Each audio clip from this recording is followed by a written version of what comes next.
Hello बच्चों, जय Hind. CA foundation सितंबर 2024 के जितने भी बच्चे तैयारी कर रहे हैं, आज का वीडियो आपके लिए होने वाला है। ICAI का जो क्वांटिटेटिव एप्टीट्यूड का एक RTP आया था, तो वो कंप्लीट पेपर मैं आपको आज के इस वीडियो में यहाँ पे सॉल्व करवाने वाला हूँ। और हालांकि 40 क्वेश्चंस इन्होंने इसमें पूछे हैं और जो आंसर की है वो भी इन्होंने एंड में यहाँ पे दे दी है, ठीक है। बट बच्चों की डिमांड थी कि सर मैं सभी क्वेश्चंस को यहाँ पे एक बार सॉल्व करवा दूं, तो मैं ये वीडियो बेटा मैं आपके लिए यहाँ पर लेकर आया हूँ, ठीक है। सो 40 क्वेश्चन है, ज़्यादा समय नहीं लगाएंगे, कोशिश करते हैं कि जल्दी से जल्दी बड़े पूरा पेपर यहाँ पे पूरा सॉल्व हो जाए। ये पूरा PPT तो देखो ऐसे मेरे पास नहीं है, मैंने PDF डाउनलोड किया और मैं इसमें ही मैं क्वेश्चन को यहाँ पे सॉल्व करवा दूंगा यार, ठीक है। अगर देखते हैं कोई क्वेश्चन ज़्यादा स्पेस लेगा तो उसको फिर हम ब्लैक बोर्ड पर लेके चलेंगे फिर, ठीक है। सो देखिए पहला क्वेश्चन हमारे पास आया है और मैं देख पा रहा हूँ कि 1/2, 1/3, 1/5 and 1/x are in proportion. तो ऑब्वियसली x का वैल्यू फाइंड करने के लिए बोला गया होगा और मॉड्यूल का क्वेश्चन है। तो यहाँ पर आप लोगों ने पढ़ा हुआ है कि अगर A, B, C, D चार टर्म्स अगर प्रपोर्शन में होते हैं तो पहले और चौथे का जो प्रोडक्ट होता है यानी कि 1/2 इंटू 1/x वो इन बीच के दो टर्म्स के प्रोडक्ट के इक्वल होता है, यानी कि 1/3 इंटू 1/5, यानी कि product of extremes equals to product of means. तो इसके अकॉर्डिंग देख सकते हैं 2x का जो वैल्यू है ये आपका 15 के इक्वल आ जाएगा और x की वैल्यू यहाँ से 15/2 बन जाएगी। और पहले क्वेश्चन का आंसर बेटा यहाँ पे ये a आ जाएगा 15/2। सो ये क्वेश्चन हो जाएगा। देन नेक्स्ट में बेटा हमारे पास देखो आया है कि p का जो वैल्यू है वो x की पावर 1/3 प्लस x की पावर -1/3 के इक्वल है और यहाँ पे हमें p³ minus 3p³ minus 9p की वैल्यू हम लोग को फाइंड करनी है।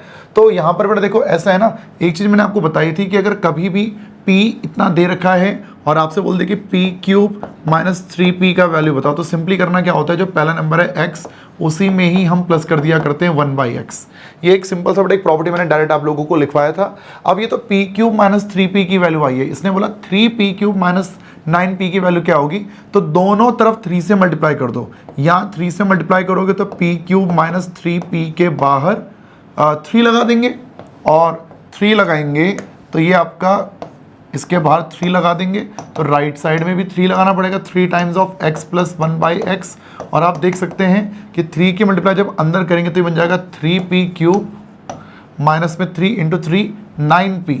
तो ये वैल्यू जो है बेटा ये किसके इक्वल आ जाएगी, आ जाएगी 3 times of x plus 1/x के। तो 3 times of x plus 1/x option में कहीं भी हमें देखने को तो नहीं मिल रहा, यहाँ नहीं है, यहाँ नहीं है, यहाँ नहीं है। तो आई थिंक इसमें कुछ मिसप्रिंट वगैरह कुछ होगा मेरे ख्याल से।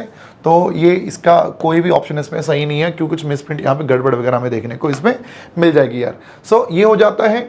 देन ऐसे ही एक क्वेश्चन नंबर 3 बेटा हमारे सामने आया है, कह रहे कि alpha and beta are the roots of the equation. इस इक्वेशन के जो रूट्स हैं वो अल्फा और बीटा हैं। एक क्वाड्रेटिक फॉर्म बेटा हमारे पास है, अगर आपको क्वाड्रेटिक फॉर्मूला याद है तो वो आप इसमें लगा सकते हैं, अदरवाइज मिडिल टर्म स्प्लिटिंग भी आप इसमें कर सकते हैं। आपको 1 इंटू 12 करेंगे तो 12 आएगा और 12 के दो ऐसे फैक्टर्स बेटा आपको सोचने हैं। तो इस 1 और 12 के जब आप यहाँ पे फैक्टर करेंगे 1 इंटू 12 तो 12 बनेगा, 12 के जब आप फैक्टर करेंगे तो 4 और 3 इसके दो फैक्टर आपको देखने को मिल जाएंगे। तो 7x को 4x प्लस 3x में ब्रेक करोगे तो ये आपका x प्लस, तो ये आपका बनेगा यहाँ पे x plus 3 into x plus 4 और यहाँ से x की एक वैल्यू -3 आ जाएगी और यहाँ से x की एक वैल्यू -4 आपको देखने को मिल जाएगी। तो ये हो गया अल्फा और ये हो गया बीटा -4। अब इसने बोला क्या है कि then the equation whose roots are alpha plus beta का whole square and alpha minus beta का होल स्क्वायर। कह रहे वो इक्वेशन फाइंड करो जिसका पहला रूट ये है और दूसरा रूट ये है। जैसे इस इक्वेशन का एक रूट ये है, दूसरा रूट वो है, यानी कि इसका ये अल्फा और वो बीटा है। तो कह रहे एक नई इक्वेशन फाइंड करो जिसका अल्फा ये है और जिसका बीटा ये है। तो हम यहाँ पर एक काम करते हैं, अगर मैं आपसे बोलूँ बताओ अल्फा प्लस बीटा का होल स्क्वायर क्या होगा, तो बेसिकली आपको -3 और -4 का होल स्क्वायर करेंगे तो ये 49 मिल जाएगा, राइट। ऐसे अगर आपसे मैं बोलूँ कि अल्फा माइनस बीटा का होल स्क्वायर क्या होगा, तो यहाँ पर आप कह देंगे कि -3 में से माइनस करना है बीटा यानी कि -4 का, तो प्लस का 4 हो जाएगा और ये 4 - 3 ये 1 का स्क्वायर, यहाँ पे आपको ये 1 मिल जाएगा। तो हमें अगर कभी भी क्वाड्रेटिक इक्वेशन बनानी होती है तो फॉर्मूला होता है हमारे पास x², हमारे पास फॉर्मूला होता है x² minus sum of zeros आगे x और इनटू में प्रोडक्ट ऑफ ज़ीरोस। तो एक्स स्क्वायर है हमारे पास माइनस सम ऑफ ज़ीरोस की बात करेंगे तो 49 प्लस 1, 49 प्लस 1, आगे x आ जाता है प्लस प्रोडक्ट यानी कि 49 इंटू 1 और इक्वल्स टू 0 आ जाता है। तो आप देख सकते हैं x square minus 50x plus का 49 और इक्वल्स टू में 0। और आप देख सकते हैं ऑप्शन सी बेटा मुझे यहाँ पर देखने को मिल जाएगा कि ये मेरे इस क्वेश्चन का यहाँ पर हो जाएगा राइट आंसर। सो इस प्रकार से बेटा ये क्वेश्चन हमारा इधर बन गया। जैसे ये हुआ है ऐसे ही नेक्स्ट में देखो क्वेश्चन नंबर 4 में देखो हमसे क्या बोला गया है। क्वेश्चन 4 में बेटा हमसे बोला गया, क्वेश्चन 4 में हमसे बोला गया करे the rules and regulations demand that employer should employ not more than 5 experienced hands to 1 fresh one। कर एक फ्रेश आदमी के साथ 5 से ज़्यादा एक्सपीरियंस लोग नहीं लगाने। एक फ्रेशर के साथ, मॉड्यूल का ही क्वेश्चन है, कह रहे एक फ्रेशर के साथ 5 से ज़्यादा एक्सपीरियंस लोग नहीं लगाने। एक्सपीरियंस लोग अगर तुम्हें लगाने हैं किसी एक के साथ तो ज़्यादा से ज़्यादा 5 टाइम्स लगा लो, 5 टाइम्स से ज़्यादा नहीं। मतलब अगर एक एक्सपीरियंस वर्कर हमारे पास है, एक फ्रेश वर्कर हमारे पास है, तो एक फ्रेशर के साथ तुम 5 एक्सपीरियंस लगा सकते हो, 5 से ज़्यादा नहीं, 5 से कम भले लगा लो, ठीक है। अच्छा दो फ्रेशर हो हमारे साथ तो वहाँ पर आप बोल देंगे 10 एक्सपीरियंस बंदे लगा लो, बट 10 से ज़्यादा मत लगाना। मतलब 5 टाइम्स तक ले जा सकते हो, उससे ज़्यादा नहीं, राइट। उससे कम जरूर कर सकते हो बट उससे ज़्यादा नहीं करना। अगर 3 फ्रेशर हैं तो 3 फ्रेश वर्कर हमारे पास में है तो क्या करें सर, तो सर 5 3 15 मैक्सिमम 15 एक्सपीरियंस लोग लगा दो। सही बात है। जितने नए लड़के हैं, एक नए लड़के के साथ हमें ज़्यादा से ज़्यादा 5 पुराने लोग लगाना, एक्सपीरियंस लोग। तो क्या बोलते हैं, and this fact is represented by, कह रहे कि इनमें से कौन सा इस इंफॉर्मेशन को रिप्रेजेंट करता है। टेकिंग एक्स है हमारे लिए एक्सपीरियंस, एक्सपीरियंस आदमी को क्या बोला जा रहा है, एक्स बोला जा रहा है। और फ्रेश पर्सन को क्या बोला जा रहा है, उसे यहाँ पे वाई कहा जा रहा है बेटा। एक्सपीरियंस बंदे को एक्स बोला जा रहा है, फ्रेश पर्सन को यहाँ पे वाई बोला जा रहा है, ठीक है। और क्या बोला गया है कि जो एक्सपीरियंस बंदे हैं, एक्सपीरियंस्ड लोगों की जो संख्या है वो कितनी है, वो ज़्यादा से ज़्यादा कितनी हो, ज़्यादा एटमोस्ट ज़्यादा से ज़्यादा कितनी हो, 5 गुना ऑफ फ्रेशर्स। जितने भी फ्रेशर होंगे, अगर एक फ्रेशर है तो 1 का 5 गुना एक्सपीरियंस लोग होंगे। अगर 2 फ्रेशर है तो 2 का 5 गुना 10 एक्सपीरियंस लोग होंगे। तो एक्सपीरियंस लोगों की संख्या ज़्यादा से ज़्यादा फ्रेशर की 5 गुना हो सकती है। तो देखो एक्सपीरियंस लोगों को इन्होंने बोला एक्स, और वो छोटा होना चाहिए या बराबर होना चाहिए किसके, 5 टाइम्स ऑफ फ्रेशर्स की। और फ्रेश पर्सन कितने हैं, वाई। तो x less than equals to 5y होना चाहिए। अब यहाँ x ग्रेटर देन है, देखो यहाँ पर x ग्रेटर, तो ये तो गलत है, यहाँ पे इक्वल्स टू का साइन है ही नहीं, ये गलत है। बचा आपके पास ऑप्शन ए, तो ये राइट आंसर हो जाएगा। और आप देख भी सकते हैं 5 को उठा के लेफ्ट में ले आओ तो डिनोमिनेटर में आ जाएगा x/5 लेस देन y। तो आप देख सकते हैं x/5 is less than y। तो ये ए बेटा इस क्वेश्चन का इधर राइट आंसर बन जाएगा। और आप देखो ना फ्रेशर कितने हैं, फ्रेशर को हमने बोला y, तो आप ना y की जगह 1 रखो, आप y की जगह 1 रखो तो x कितना आ जाएगा, 5 इंटू 1, यानी x 5 से छोटा हो जाएगा या 5 के बराबर हो जाएगा। आप y की जगह 2 रखो, आप y की जगह 2 रखो, यानी 2 फ्रेशर लड़के हैं तो x एक्सपीरियंस लोग कितने, तो एक्सपीरियंस लोग हमारे 5 इंटू 2 10 या 10 से कम हो जाएंगे। और वही इसने बोला भी था कि the employer should employ not more than 5 experience hands, 5 से ज़्यादा एक्सपीरियंस लोग नहीं लगाने एक फ्रेशर के साथ। वही हमने किया यहाँ पे, ठीक है सर। सो इस हिसाब से बड़ा ही बन जाता है। देन बढ़ते हैं नेक्स्ट की तरफ। कह रहे कि the number of ways of arranging 6 boys and 4 girls in a row so that all 4 girls are together. कह रहे 4 लड़कियां एक साथ आनी चाहिए, तो 4 लड़कियां एक साथ आनी चाहिए। तो एक काम करो, चारों लड़कियों को एक बॉक्स के अंदर बंद कर दो, चारों लड़कियों को एक बॉक्स के अंदर बंद कर दो। जहाँ भी शिफ्ट करोगे बॉक्स को शिफ्ट करना पूरा। लड़के कितने हैं, 6 लड़के, 1 2 3 4 5 और 6 लड़के हैं, 1 2 3 4 5 6। और इन चारों लड़कियों को एक सिंगल एलिमेंट मान के चलो, तो 6 और ये 1 7 लोग हो गए, तो 7 लोगों को अरेंज करने के लिए हो गया 7 फैक्टोरियल। बट आपको याद होगा जिन्हें बॉक्स के अंदर बंद करते हैं उन्हें भी आपस में अरेंज करते हैं, तो इनटू में 4 लड़कियों को अरेंज करने के लिए मैंने यहाँ पे 4 फैक्टोरियल लगा दिया। तो इस हिसाब से मेरे इस क्वेश्चन का आंसर यहाँ पर ये हो जाएगा सी। तो ये भी भैया हमारा यहाँ पर बन जाता है। फिर इसने बोला what will be the population after 3 years when the population increases eight 3% in first year, 4% in second year, 5% in third year and in the beginning the population was 25,000। Starting में पॉपुलेशन 25,000 थी। पहले पॉपुलेशन 3% के हिसाब से बढ़ी, फिर 4% के हिसाब से बढ़ती है, फिर ये 5% के हिसाब से बढ़ती थी। तो सिंपल काम है, 25,000 है, 25,000 उसमें प्लस कर लो पहले 3%, फिर उसमें प्लस कर लो 4%, फिर उसमें प्लस कर लो 5%। आपका 28,119 आंसर आ जाएगा। 28,119 आपके इस क्वेश्चन का आंसर आ जाएगा। और वही कंपाउंड इंटरेस्ट वाला फॉर्मूला अगर आप लगाओ तो 25,000 इनिशियल पॉपुलेशन थी, तो इसकी मल्टीप्लाई कर दो 1 + 0.03 से, फिर उसकी मल्टीप्लाई कर दो 1 + 0.04 से, फिर उसकी मल्टीप्लाई कर दो 1 + 0.05 से। तो आपका आंसर तब भी वही आना है 25,000 इंटू 1.03 इंटू 1.04 इंटू 1.05, और ये आपका 28,119 इस क्वेश्चन का आंसर इधर आ जाता है। तो ये भी सिंपल ही क्वेश्चन, इसमें दिक्कत ऐसी नहीं है। कह रहे कि 10,000 रुपये को हमने किया है invest at the rate of 8% per annum compounded quarterly, then the value of the investment after 2 years। तो अमाउंट का फॉर्मूला आपको पता है P1 + R के अपॉन में M और होल की पावर में T इंटू M। और इस हिसाब से बेटा अगर आप इस क्वेश्चन को करने बैठते हैं तो यहाँ पर P का वैल्यू है इनिशियली 10,000, हमने इन्वेस्ट 10,000 रुपये किया है, 8% का रेट है बट कंपाउंडिंग क्वार्टरली हो रही है, टाइम 2 साल है, इसलिए 2 × 4 तो 10,000 और ये 1.02 की पावर में 8 बन जाएगा। और 1.02 की पावर में 8 चाहिए तो इसलिए मल्टीप्लाई दबाया और 7 बार इक्वल्स टू 1 2 3 4 5 6 7 और इसकी मल्टीप्लाई कर दी हमने 10,000 से, और ये हमारा आंसर आ गया 11,716। 11,716 बेटा हमारे इस क्वेश्चन का इधर ये आंसर आ जाता है। ए इसका राइट आंसर बन जाता है। जैसे ये हुआ है, कह रहे कि in how many years will sum of money become double at 5% per annum. 5% के हिसाब से पैसा हो जाए डबल, पैसा 2 गुना हो जाना चाहिए, 2 गुना। तो यानी कि अगर मैं 1 रुपया लगाऊं, अगर मैं 1 रुपया इन्वेस्ट करूं तो वो 2 रुपया बन जाए।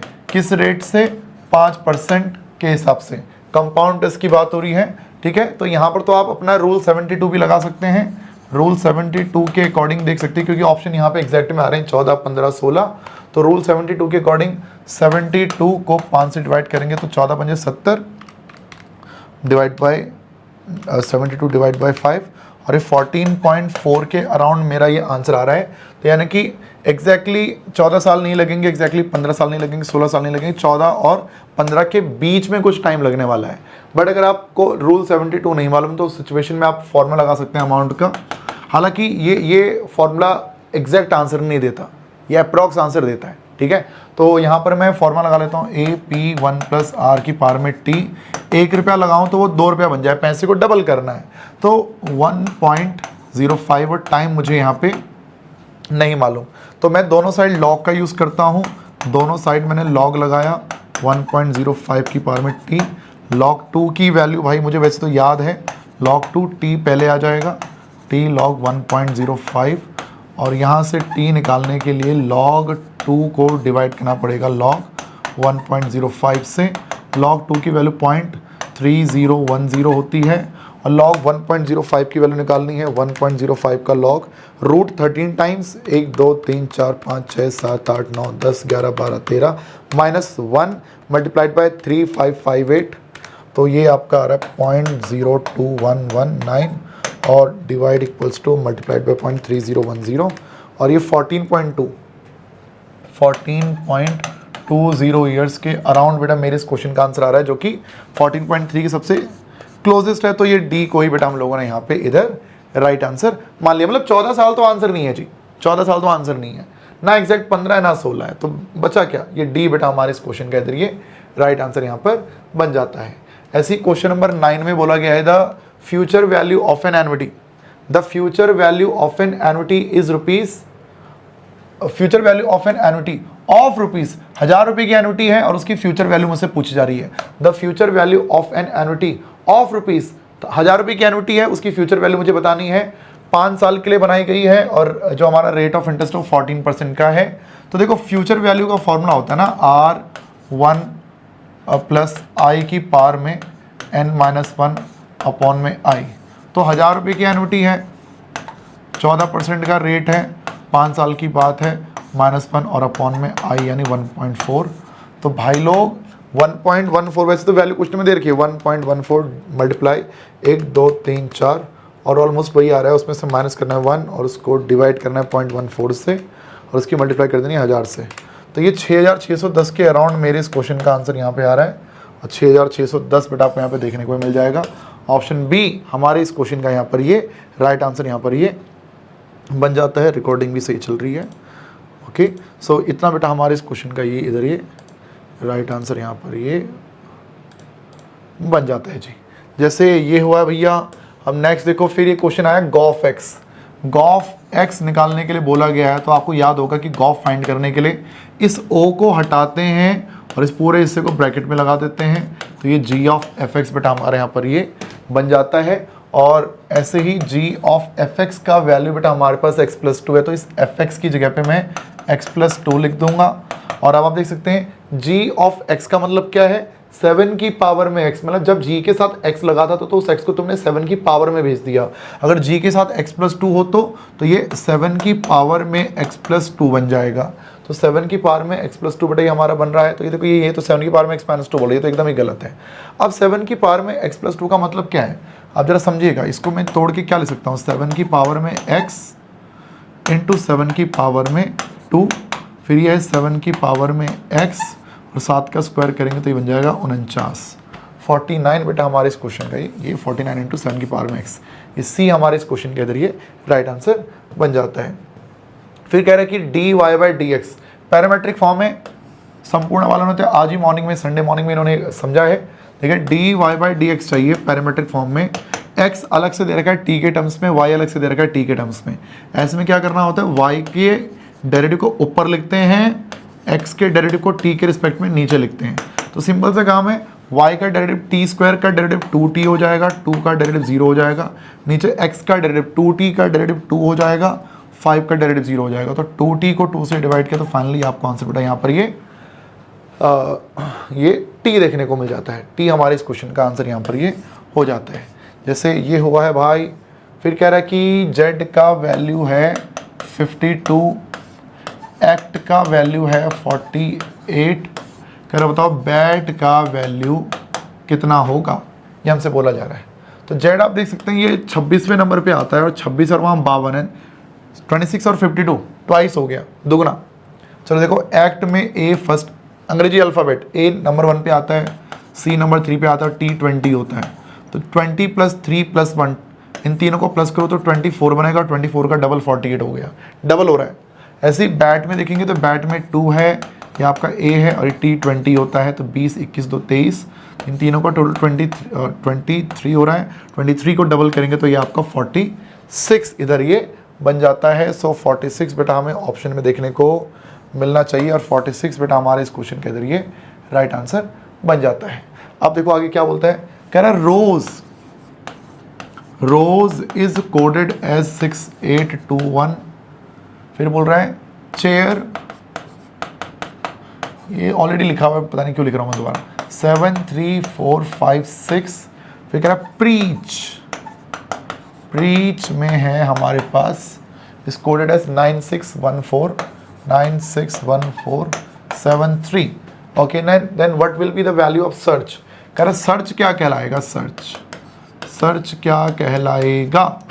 तो यार एक बात समझना, यहाँ पर एक चीज़ देखिएगा, जैसे R के लिए 6 यूज़ किया, राइट, यहाँ पर भी R के लिए 6 यूज़ कर रहे हैं, यहाँ पर भी देखो R के लिए 6 ही यूज़ कर रहे हैं, करेक्ट है। तो ये सेम लेटर यूज़ करने वाली बात आ रही है, यानी कि R के लिए इन्होंने नंबर फिक्स कर दिया है 6।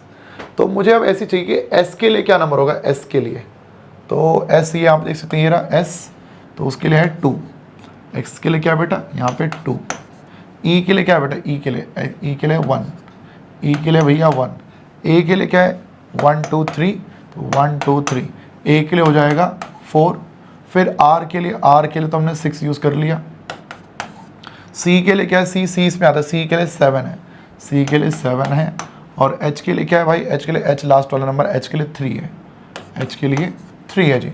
तो 214673, 214673, तो 214673 ये हमारे इस क्वेश्चन का ऐसे आंसर बन गया है। ऐसे ही कह रहे कि find the missing term in each of the following series, missing term find करना है, मिसिंग टर्म। ये भी मॉड्यूल का ही क्वेश्चन लग रहा है मुझे यार। देख सकते हैं 28 में प्लस करोगे 5, माइनस करोगे 2, प्लस करोगे 5, माइनस करोगे 2, फिर प्लस करोगे क्या 5, तो 34 में प्लस किया 5, तो आपका 39 आना चाहिए। 39 बेटा हमारे इस क्वेश्चन का यहाँ पर ये आंसर बनना चाहिए। तो ये हो जाता है जी। अब फिर बोलता है कि राजू ने लीव किया अपने घर को, राजू भैया अपने घर से निकला है, अच्छा, and walks 12 kilometre towards north. भैया डायरेक्शन का बता दूं, नॉर्थ, साउथ, ईस्ट, वेस्ट रहता है। तो राजू ने बोला है कि 12 किलोमीटर जाएंगे, बट किस तरफ को, नॉर्थ की साइड को जाएंगे। Then he turns right, north को जाओगे, राइट को मोड़ोगे तो भैया राइट को ऐसे चले जाओगे, एंड वॉक्स अनदर 12 किलोमीटर, ये भी 12 किलोमीटर ही है, ये भी नॉर्थ की साइड, नॉर्थ से तुम राइट को हो गए तो तुम 12 किलोमीटर गए। ही देन टर्न्स राइट, यहाँ से भी राइट को हो गए और फिर से 12 किलोमीटर को हम चले, यहाँ से भी राइट हो गए, फिर से हम यहाँ से 12 किलोमीटर को चल दिए, ठीक है। तो अभी फिलहाल तुम्हारी जो फेसिंग है वो साउथ की साइड है, साउथ की साइड फेसिंग है। And then he turns left, तो जब साउथ की साइड फेसिंग होती है तो लेफ्ट चलने का मतलब होता है कि वो इस साइड को जाएगा। और कितना जाता है 5 किलोमीटर, ये जाता है जी यहाँ से 5 किलोमीटर। तो अब पूछा क्या गया, how far is he from his home and in which direction. तो भैया उसके घर से देखा जाए तो वो 12 तो ये हो गया, 5 ये हो गया, तो कुल मिला के 12 जमा 5 17 किलोमीटर के डिस्टेंस पे है, वो भी उस तरफ को, यानी कि ईस्ट की साइड को। 17 किलोमीटर सिर्फ एक में लिखा है, वो भी ईस्ट की साइड। तो ये सी बेटा हमारे इस क्वेश्चन का यहाँ पर बन गया है राइट आंसर। सो ये भी हो जाता है जी। फिर कह रहे कि for a symmetrical distribution, symmetrical distribution, symmetrical distribution के बारे में मैं आपको बता दूं कि एक ऐसा डिस्ट्रीब्यूशन जहां पे मीन, मीडियन, मोड ये तीनों एक दूसरे के इक्वल आते हैं और ये दोनों साइड ना बेटा इक्वली डिस्ट्रीब्यूटेड होता है 50-50%। जैसा इस साइड शेप दिखेगी वैसी शेप उसकी राइट साइड में भी होगी। तो इसमें ये थियोरेटिकल डिस्ट्रीब्यूशन का क्वेश्चन हो गया बेटा। तो ये इसका जो राइट आंसर है ए, यहाँ पे इसका राइट आंसर हो जाएगा। मीन, मिडियन, मोड इसमें तीनों ही एक दूसरे के इक्वल रहा करते हैं। ऐसे ही फिर बोलता है कि अब देखो ब्लड रिलेशन का क्वेश्चन हमें देखने को मिल रहा है। कह रहा है कि संजय हैज़ 3 डॉटर्स। अच्छा, संजय की पहली डॉटर, दूसरी डॉटर, तीसरी डॉटर, पहली डॉटर, दूसरी डॉटर, तीसरी डॉटर, 3 बेटियां हैं। And each daughter has a brother, और हर बेटी का एक भाई भी है। तो भैया हर किसी का एक भाई होगा, तो इसका मतलब क्या है कि इन तीनों बहनों का एक ब्रदर भी है, एक ब्रदर भी है, एक ब्रदर भी है। देखो इसका भी एक भाई, इसका भी एक भाई, इसका भी एक भाई। तो पूछा क्या, how many male members are there in the family, family में कितने मेल मेंबर हैं। तो एक तो संजय हो गया, दूसरा उसका बेटा हो जाएगा, तो 2 लोग यहाँ पर हो जाएंगे। 2 लोग बेटा हमारे इस क्वेश्चन का यहाँ पे राइट आंसर इधर ये बन जाता है, ठीक है। सो ये भी हो जाता है भैया। अब देखिए अब क्या बोला गया, कह रहा है median of a distribution can be obtain from, कह रहा है फ्रीक्वेंसी पॉलीगन। फ्रीक्वेंसी पॉलीगन से तो भाई ऐसा कुछ हमें मिलता नहीं है। हिस्टोग्राम से बेटा हमें मिलता है मोड, ओजीव से बेटा हमें मिल जाता है मीडियन। तो यस हमें चाहिए मीडियन, तो इसका राइट आंसर क्या हो जाएगा, सी इस क्वेश्चन का यहाँ पे राइट आंसर इधर ये बन जाएगा। फिर कह रहा है 19th, कह रहा है कॉस्ट ऑफ शुगर, ये PYQ बेटा, ये भी cost of sugar in a month under the head of raw material, labour, direct production and others. Raw material की जो कॉस्ट है, लेबर की, फिर क्या डायरेक्ट प्रोडक्शन की, और अदर्स की जो कॉस्ट है कितनी कितनी है, यह है 12, यह है 20, यह है 35 और यह है 23, ठीक है, unit respectively. What is the difference between the what is the difference between the central angle for the largest and smallest components of the cost of sugar. Central angle बोल रहा है यानी पाई चार्ट की बात कर रहा है, pie chart की बात कर रहा है बेटा। अगर मैं इन सबको अगर मैं प्लस करूं तो कितना बनेगा यार, 2 5 7 3 10 10 1 2 2 4 3 7 2 9 90। अगर इनको एंगल में कन्वर्ट करना हो तो तरीका क्या होता है, सबको 90 से डिवाइड कर दो और इंटू 360 कर दो, सबको 90 से डिवाइड करके इंटू 360 कर दो, सबको 90 से डिवाइड करके इंटू 360 कर दो, 23 को 90 से डिवाइड करके इंटू 360 कर दो। तो आप देखेंगे 9 चौक 36, 12 चौक 48 डिग्री, 80 डिग्री, फिर आपका 35 70 140 डिग्री, और ये 23 20 चौक 80 और ये 92 डिग्री। तो इसने बोला क्या कि what is the difference between the central angle for the largest and smallest. ये लार्जेस्ट है, ये स्मॉलेस्ट है, तो 140 में से माइनस करना है 48, तो your right answer will be 92 degree. 92 degree बेटा हमारे इस क्वेश्चन का यहाँ पर ये राइट आंसर इधर का ये बन जाता है भाई। डी हमारे इस क्वेश्चन का यहाँ पर ये राइट आंसर बन जाता है। ऐसे ही फिर कह रहा है कि for open ended classification which of the following is best. भैया ओपन एंडेड के लिए तो भैया मैंने कितनी बार तुम्हें बता रखा, भी कुछ दिन पहले जो संकट मोचन की क्लास हुई थी, जो मेरे live session Friday Saturday Sunday चल रहे हैं, तो पिछली जो सेंट्रल टेंडेंसी की क्लास बेटा हमने लाइव यूट्यूब पे करी थी, उसमें मैंने आपको बताया था कि ओपन एंडेड क्लासिफिकेशन में बेटा मीडियन को सबसे बेस्ट माना जाता है। मीडियन अर्थमेटिक जीएम नहीं, मीडियन हमारा सबसे बेस्ट इसमें रहा करता है। फिर कह रहा है कि the quartiles of a variable are. भाई देखो 3 क्वार्टाइल होते हैं, 3, एक होता है Q1, एक होता है Q2, एक होता है Q3 आर रिस्पेक्टिवली। कह रहा है क्वार्टाइल डेविएशन, कह रहा है क्वार्टाइल डेविएशन क्या होगा, तो क्वार्टाइल डेविएशन सिंपल तो है Q3 माइनस Q1 के अपॉन में 2, तो Q3 है 65, Q1 है 45, अपॉन में है 2, तो 65 माइनस 45 ये 20 बन जाएगा, 20 को 2 से डिवाइड किया ये 10 आ जाएगा। 10 बेटा हमारे इस क्वेश्चन का इधर ये राइट आंसर इधर ये बन जाएगा जी, 10 यहाँ का राइट आंसर बन जाएगा। फिर कह रहा है कि x and y are related by, y दे रखा है 2x प्लस 5, ओके। कह रहा है कि and the standard deviation and arithmetic mean of x का जो स्टैंडर्ड डेविएशन है और x का जो अर्थमेटिक मीन है कितना कितना, they are known to be 5 and, बड़ा इंपॉर्टेंट क्वेश्चन होता है ये वाला, ये 5 और 10 है, ठीक है। अब देखो ये 5 और ये 10 है, अगर मैं आपसे बोलूँ y 2x प्लस 5 के इक्वल है, तो बताओ y का स्टैंडर्ड डेविएशन क्या होगा। तो स्टैंडर्ड डेविएशन के बारे में आपको पता होना चाहिए कि स्टैंडर्ड डेविएशन ये, बल्कि हमने कल ही जो सैटरडे को जो संकट मोचन की क्लास हमने करी है YT पे, उसमें इसी कॉन्सेप्ट को हमने देखा था और उसके आंसर आप लोगों ने किए थे। तो आपको याद होगा कि डिस्पर्जन, चाहे रेंज आए, क्वार्टाइल डेविएशन आए, मीन डेविएशन आए या स्टैंडर्ड डेविएशन आए, चारों पे ओरिजिन का फर्क नहीं पड़ता, स्केल का फर्क पड़ता है। तो स्केल है यहाँ पे 2, तो जो 5 है उस 2 की मल्टीप्लाई 5 से, तो ये आंसर आपका बन जाएगा 10।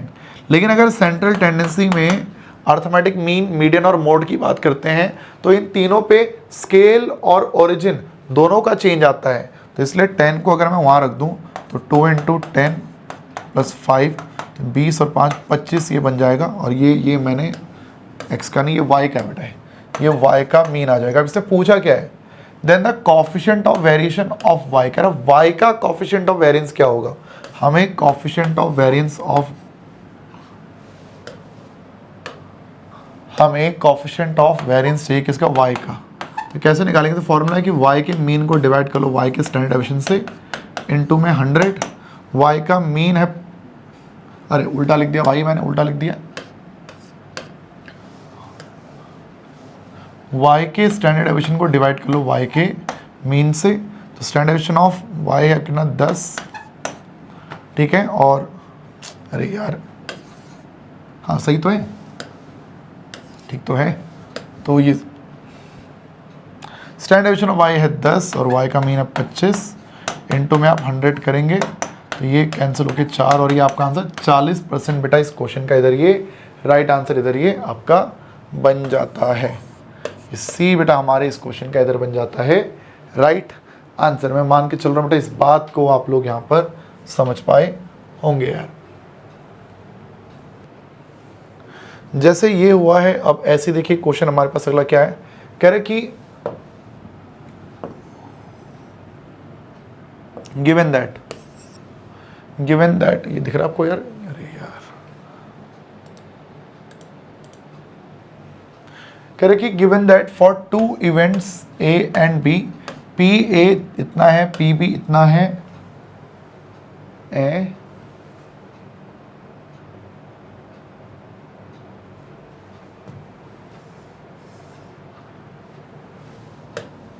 ये थोड़ा यहाँ पर मिसप्रिंट है, ए 3/5 बी 2/3, तो आई थिंक वो ए इंटरसेक्शन बी दे रखा है मेरे ख्याल से, ए दे रखा है शायद 3/5, बी दे रखा है 2/3, और शायद वो ए और बी का पता नहीं, अब यूनियन दिया इंटरसेक्शन दिया, पता नहीं क्या दिया यार, तो ये शायद ए इंटरसेक्शन बी दे रखा हो, दिस इज 3/4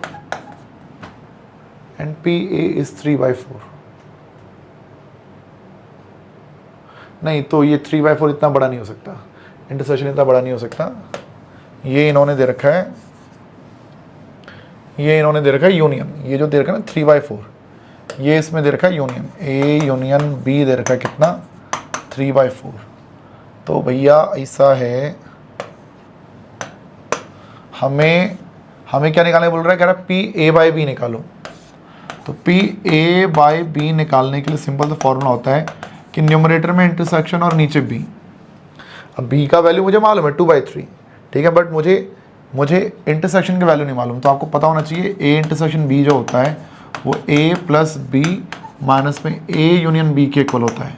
अब a का वैल्यू है 3/5 यानी कि 0.6, b का वैल्यू है 2/3, चलो फ्रैक्शन में नहीं लिखता यार, ये दिक्कत देगा वरना, तो ये है हमारा 3/5 फिर 2/3 और माइनस करना यूनियन यानी कि 3/4, तो 5 और 3 15, 15 चौक 60 और ये 12 से जाएगा, 12 5 60 है ना, 12 3 36, ये 20 से जाएगा, 20 दूनी 40 और ये 15 3 45, ये आ जाएगा आपका कितना 40 माइनस 45 माइनस 5, ये 31 के बटे में 60 आ जाएगा, और इंटरसेक्शन निकल गया 31 के अपॉन में 60, पूरे होल के अपॉन में बी का वैल्यू कितना है 2/3, तो ऊपर 31 के बटे में 60, और इस 2/3 को आप कितना ले सकते हैं 20 दूनी 40, 20 3 60, 60 से 60 कटेगा और 31 के बटे में 40, आपके इस क्वेश्चन का राइट आंसर बनेगा 31 के बटे में 40, 31 के बटे में 40 कितना होता है 0.775, so yes this 0.775 D is the right answer. ये बेटा यहाँ पे थोड़ा सा इन्होंने ये मिसप्रिंट दे दिया, ये जो 3/4 दे रखा है ये probability of A union B है जी, ए यूनियन बी, ये बेटा ए यूनियन बी की प्रोबेबिलिटी, तो ये थोड़ा यहाँ पे मिसप्रिंट था भाई, तो हिसाब से ये हमारा हो जाता है।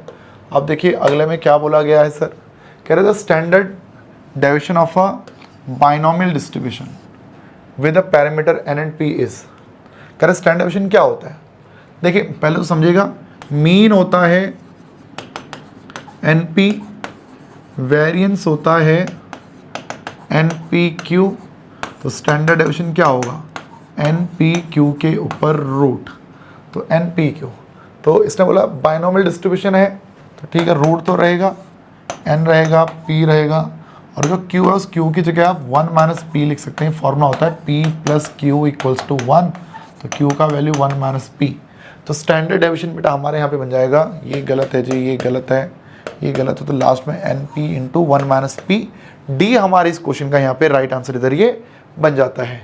जैसे ये हुआ है भाई, अब देखो क्या बोलता है, x and y stand in a line with 6 other people, x और वाई एक लाइन में खड़े विद 6 और लोग हैं, यानी टोटल 8 लोगों की बात आ रही है। What is the probability that there are 3 persons between them, अब इस बात की प्रोबेबिलिटी बताओ कि उनके बीच में 3 लोग होंगे, ये बड़ा सुंदर क्वेश्चन है। तो पहले तो टोटल लोग हैं कितने, टोटल पर्सन कितने हैं यहाँ पे, टोटल पर्सन है 2 + 6, 6 और 2 8। अब इन 8 लोगों को अरेंज करने के कितने तरीके बनेंगे, टोटल अरेंजमेंट कितने बनेंगे, टोटल अरेंजमेंट कितने बनेंगे, तो 8 फैक्टोरियल, ये आपका बन जाएगा 40 320, एक्स और वाई के बाद 6 लोग अदर से in a line with 6 other people, तो टोटल 8 लोग और इन 8 लोगों को लाइन में खड़ा करना है, तो 40 320 ये हमारा आ गया। अब प्रोबेबिलिटी किस चीज़ की निकालनी है कि what is the probability that there are 3 person between them, x और वाई के बीच में 3 लोग होने चाहिए। तो उसके लिए देखो मैं क्या करूँगा, टोटल 8 लोग है ना, 8 लोग, तो देखिएगा 1 2 3 4 5 6 7 8, एक्स और वाई के बीच में 3 लोग होने चाहिए। तो ये बड़ा सुंदर क्वेश्चन है, परम्यूटेशन आ रहा है बेटा इसमें। तो अगर मैं बोलूँ कि एक्स यहाँ पर है तो 1 2 3, ये 3 जगह छोड़ दो तो वाई यहाँ आ जाएगा। एक्स और वाई को अरेंज करने का ये एक तरीका हो गया। अब मान लो एक्स इधर आ जाए तो वाई इधर आ जाएगा, 2 केस हो गए। एक्स इधर आ जाए तो वाई को यहाँ लिखना पड़ेगा, 3 केस। एक्स इधर आ जाए तो वाई को इधर लाना पड़ेगा, 4 केस। तो 4 केस हमारे ऐसे हैं जिसमें एक्स पहले आता है और वाई बाद में आता है। ऐसे ही 4 केस क्या होंगे, अगर मान लो वाई पहले आ गया तो 1 2 3 एक्स यहाँ आएगा, वाई इधर आ गया तो एक्स यहाँ आएगा, वाई इधर आ गया तो एक्स यहाँ आएगा, वाई इधर आएगा तो एक्स इधर आएगा।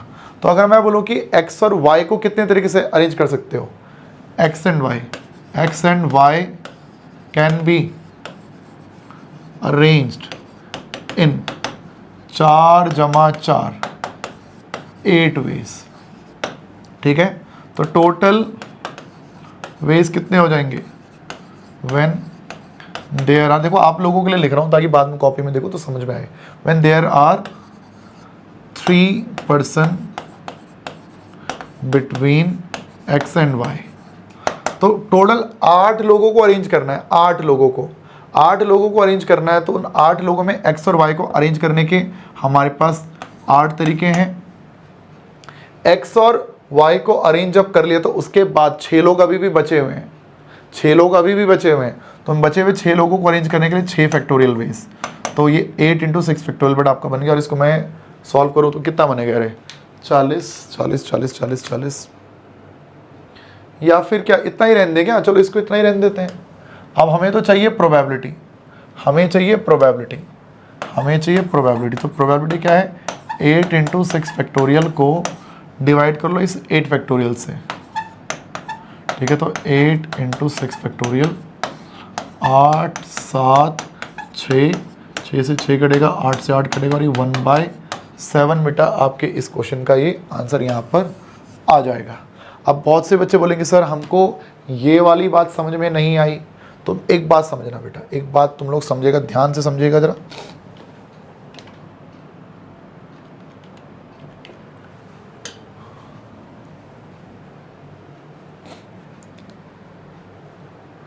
मैं आपसे एक सवाल पूछता हूं कि अगर मान लो 8 लोग थे, 1 2 3 4 5 6 7 8, एक्स यहाँ पर है, 3 जगह छोड़ दो, 1 जगह छोड़ दी, 2 जगह छोड़ दी, 3 जगह छोड़ दी, वाई यहाँ पर आ गया। बाकी 6 लोग कहाँ जाएंगे, आप बोल देंगे 1 2 3 4 5 6, इन 6 में से किसी भी जगह पे चले जाएंगे, ठीक है। 1 2 3 4 5 6 7 8, एक्स मान लो यहाँ आ गया तो 1 2 3 ये जगह छोड़ दो, वाई यहाँ जाएगा। बाकी के 6 लोग कहाँ जाएंगे, आप बोल देंगे 6 फैक्टोरियल केस बन जाएंगे, 6 फैक्टोरियल केस बन जाएंगे। ऐसे मैंने कहा 1 2 3 4 5 6 7 8, एक्स यहाँ आ गया तो 3 जगह छोड़ दो, 1 2 3, वाई आपका इधर आ जाएगा, वाई आपको वहाँ पे देखने को मिल जाएगा, सही बात है। तो वाई अगर उधर आ गया तो इस हिसाब से बेटा, इस हिसाब से बच्चे, वाई अगर आपका वहाँ पर है तो बाकी 6 लोग आपके बीच में कहीं आ जाएंगे, तो यहाँ 6 फैक्टोरियल केस बन जाएंगे। ऐसे ही 1 2 3 4 5 6 7 8, एक्स अगर यहाँ पर है तो वाई 1 2 3, 3 जगह छोड़ दो, वाई इधर आ जाएगा, तो 6 फैक्टोरियल केस ये हो जाएंगे। तो 4 केस मैंने वो बताया जिसमें एक्स पहले आता है, वाई बाद में आता है। ऐसे ही 4 केस आपके कौन से होंगे जिसमें वाई पहले आता होगा और एक्स बाद में आता होगा। तो बताओ इन 8, देखो 8 लोगों को आपने अरेंज किया, 8 लोगों को अरेंज किया, 8 लोगों को अरेंज किया, तो इन 8 लोगों को अरेंज करने के कितने तरीके हो गए, 6 factorial plus 6 factorial plus 6 factorial, ये चीज़ कितनी बार चलेगी, 8 टाइम्स चलेगी। तो इसलिए बेटा मैंने यहाँ पे 6 फैक्टोरियल × 8 कर दिया। और आप देख सकते हैं हमने वहाँ पर वही चीज़ करी है बच्चे, वही चीज़ हमने यहाँ पे करी है, 8 × 6 फैक्टोरियल हमने यहाँ पे कर लिया जी। तो ये लॉजिक है। बाकी परम्यूटेशन कॉम्बिनेशन में बेटा यही चीज़ मैंने वहाँ पे एक्सप्लेन कर रखी है, ठीक है। अगर आपने वो चैप्टर पढ़ रखा हो तो ही बेटा इस क्वेश्चन में आपको तब ये समझ में आएगा, वरना दिक्कत रहेगी इसमें यार, ठीक है। परम्यूटेशन में बेटा ये वाला पार्ट मैंने वहाँ पे एक्सप्लेन कर रखा था यार, ठीक है जी। चलिए सर, ये होता है। अब हम बढ़ेंगे नेक्स्ट की तरफ। कह रहे कि the deviation are minimum when taken from, deviations are minimum when taken from, कह रहे कि xi माइनस a, ये जो डेविएशन है ये मिनिमम कब होता है? Deviations are minimum when they are taken from. तो इस a की जगह पर मुझे क्या रखना चाहिए? क्या मुझे इस a की जगह पे मीन रखना चाहिए? क्या मुझे यहाँ पे मोड रखना चाहिए? क्या मुझे यहाँ पे मीडियन रखना चाहिए? मुझे क्या रखना चाहिए? ये मेरे सामने क्वेश्चन इधर आ जाता है। तो देखिए, एक मिनट रुकिएगा जरा, मैं इसको क्लोज करके दोबारा स्टार्ट कर रहा हूँ।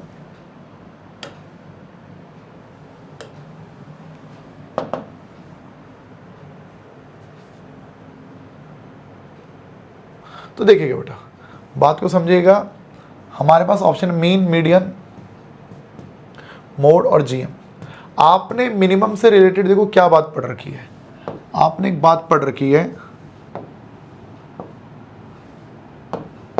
आपने एक बात पढ़ रखी है कि xi माइनस मीन का जो समेशन है ये 0 होता है, xi माइनस x बार का होल स्क्वायर आ जाए फिर समेशन हो, तो ये वैल्यू हमारी मिनिमम रहा करती है।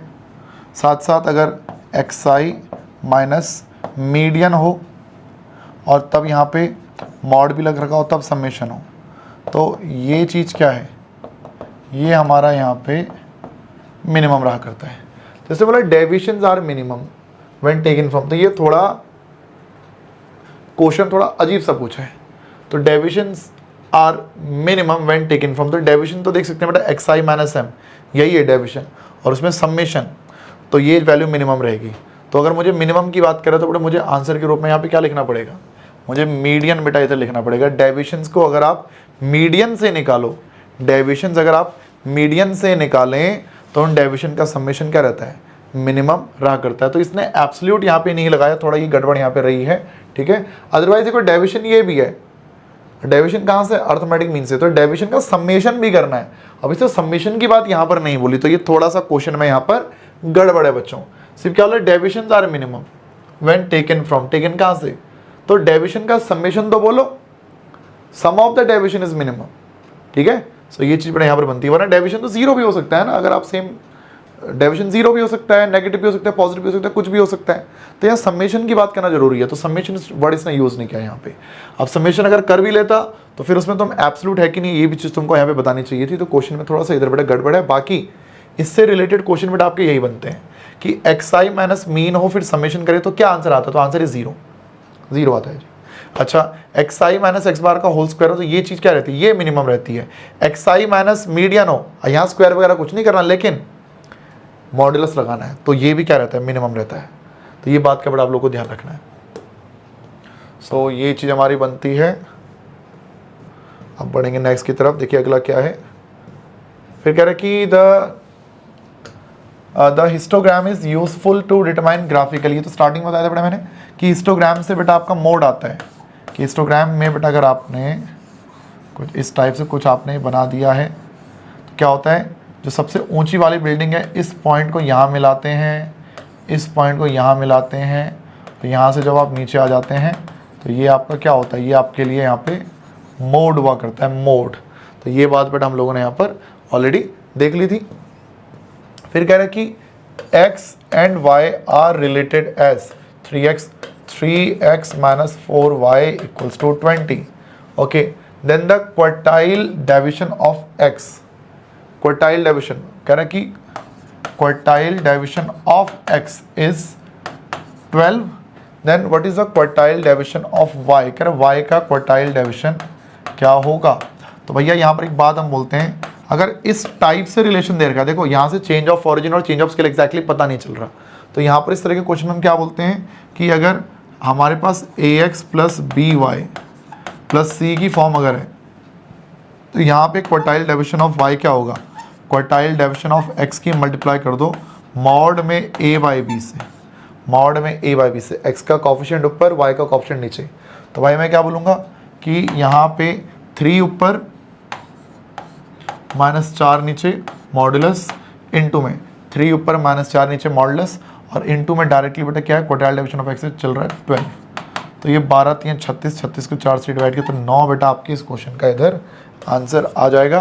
बाकी आपको ऐसे अच्छा नहीं लग रहा तो आप एक काम कर सकते हो, आप -4y को यहीं रहने दो, -4y को यहीं रहने दो, 3x को राइट में भेज दो, 20 को राइट में रहने दो, फिर y है -4 को -3 के अपॉन में भेज दो, 20 के अपॉन में भेज दो, तो बन जाएगा 3/4x माइनस में 5। तो आप देख सकते हैं ये चेंज ऑफ स्केल और ये है चेंज ऑफ ओरिजिन। तो सिंपली 3/4 की मल्टीप्लाई बेटा आपको क्वार्टाइल डिवीजन ऑफ x से करनी है। तो 4 3 12, 12 3 3 9, 12 3 36, 36/4, 9 आपके इस क्वेश्चन का यहाँ पर ये आंसर बन जाता है। ठीक है, बाकी वो ट्रिक बेटा जो मैंने बताया डायरेक्टली कि a/b लिख लो तो उसके थ्रू भी बेटा आपका आंसर वहाँ से बन ही जाना है यार। ठीक है, सो ये देख सकते हैं ये इतना है। अब कह रहे कि coefficient of correlation, coefficient of correlation between two variable is -0.9। तो -0.9 कोफिशिएंट ऑफ कोरिलेशन है। कह रहे कोफिशिएंट ऑफ डिटर्मिनेशन क्या होगा, तो भैया ये r स्क्वायर होता है, r का स्क्वायर, तो -0.9 का स्क्वायर कर लो तो ये 9 में 81 हो जाएगा, तो 0.81 बेटा आपका ये बन जाएगा 0.81। इसका तो सिंपल आंसर बी हो गया, कोफिशिएंट ऑफ डिटर्मिनेशन। ऐसी कोफिशिएंट ऑफ नॉन डिटर्मिनेशन कह दे तो नॉन डिटर्मिनेशन के लिए 1 में से इसको माइनस कर देते हैं तो वो नॉन डिटर्मिनेशन बन जाता है, इसे बोला था कोफिशिएंट ऑफ डिटर्मिनेशन। ऐसे फिर कह रहे कि the for a poisson variate px = 2 = इतना, then the standard deviation of x, कह रहे स्टैंडर्ड डेविएशन बताओ कितना होगा। तो यार यहाँ पर आपको याद होना चाहिए कि हमारा जो px = r होता है वो क्या होता है e की पावर -m, m की पावर में r अपॉन में r का फैक्टोरियल, जहाँ पे m का मतलब होता है कितना, यहाँ पे मीन, मिडियन, एवरेज, मीन। तो मीन इसको आप बोल दिया करते हैं, हालांकि वेरिएंस भी वही होता है। ठीक है, सो px = 2 = thrice of px = 4। Most important question माना जाता है, बार बार एक क्वेश्चन रिपीट होता रहता है। ठीक है, जिसने ये चैप्टर नहीं पढ़ा वो एक बार वन शॉट वगैरह के थ्रू कर सकते हैं, और संपूर्ण वालों में तो बस ये होने ही वाला है। सो देखिए x = 2 है, x = 2 है, और इसके अकॉर्डिंग बेटा e की पावर में मुझे लिखना है -m, m की पावर में 2 सक्सेस चाहिए तो 2, नीचे 2 का फैक्टोरियल, 3 टाइम्स ऑफ e की पावर -m, m की पावर में 4, मुझे नीचे चाहिए 4 का फैक्टोरियल। आप देखेंगे e की पावर -m से e की पावर -m कटेगा, m का स्क्वायर, नीचे 2 3, m की पावर 4 फैक्टोरियल की वैल्यू 24। बाकी m स्क्वायर से बेटा वो m स्क्वायर को भी आप उड़ा सकते हैं यार, है ना। तो इसको भी अगर आप उड़ा देंगे तो ये आपका क्या हो जाएगा, तो ये आपका ये 1/2 बन जाएगा, या 3 के अपॉन में 24 रहेगा, और वहाँ पे एक m स्क्वायर आपका बचेगा। यहाँ से m स्क्वायर की वैल्यू आपकी आ जाएगी 24/2, ये आपका बन जाएगा 4, ये आपका बन जाएगा 4। सो देख सकते हैं 4 × 3 12, 12 अपॉन में 24, 1/2 आपका आ जाएगा। ठीक है, सो आप देख सकते हैं अदरवाइज 24 को लेफ्ट में ले आओ, 24 नीचे 2 और 3, ये आपका क्या है m स्क्वायर है। तो 3 दूनी 6 और 6 × 24, तो m स्क्वायर आपका 4 बन गया, जहाँ से m की वैल्यू आ जाएगी 2। अब देखो वेरिएंस हमारा होता है m, स्टैंडर्ड डेविएशन बेटा यहाँ पे होता है √m, तो √2 बेटा आपके इस क्वेश्चन का इधर बनेगा आंसर।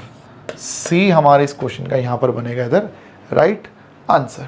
सो ये भी हमारा हो जाता है, ये थ्योरेटिकल का क्वेश्चन बेटा यहाँ पे पूछा गया था। और कितने क्वेश्चन है, 30 क्वेश्चन है, 30 क्वेश्चन है, तो 30 क्वेश्चन बेटा यहाँ पे थे, ये ओवर हो गया जी। मुझे लगा 40 क्वेश्चन है यार, क्योंकि जब ये रिलीज़ हुआ था तो तब मैंने बस ऐसी नज़र मारी थी कि कितने क्वेश्चन है, तो इसमें 30 क्वेश्चन हैं यार। ठीक है, सो गाइज ओवर। सो ये 30 में से कितने क्वेश्चन आपको आते थे जरा एक बार बताना कमेंट करके, है ना। सो अब जो भी नेक्स्ट RTP MTP जो भी आता है फिर उसको भी हम इस तरह से सॉल्व कर लेंगे यार। ठीक है, बाकी ऐसा है बच्चे, मैंने चाणक्य 2.0 में मैंने ऑलमोस्ट सभी चैप्टर मैंने कवर कर रखे हैं फाउंडेशन के। जो मैंने चाणक्य 2.0 में कवर नहीं किए उन्हें मैंने मैराथन 1 एंड मैराथन 2 में मैंने कवर किया है। और बाकी रामायण सीरीज, संकट मोचन सीरीज, CPL सेशन बेटा ये सब हमारे इस चैनल पर ही हैं। उसके थ्रू बेटा आप लोग पढ़ाई करते रहो बच्चों, कहीं भी दिक्कत परेशानी आती तो कमेंट कर दिया करो। ठीक है, संदेश मुझ तक पहुंच जाता है। चलिए, सो सेशन ओवर करेंगे, मिलेंगे आप लोग से, अपना ध्यान रखिएगा। जय हिंद।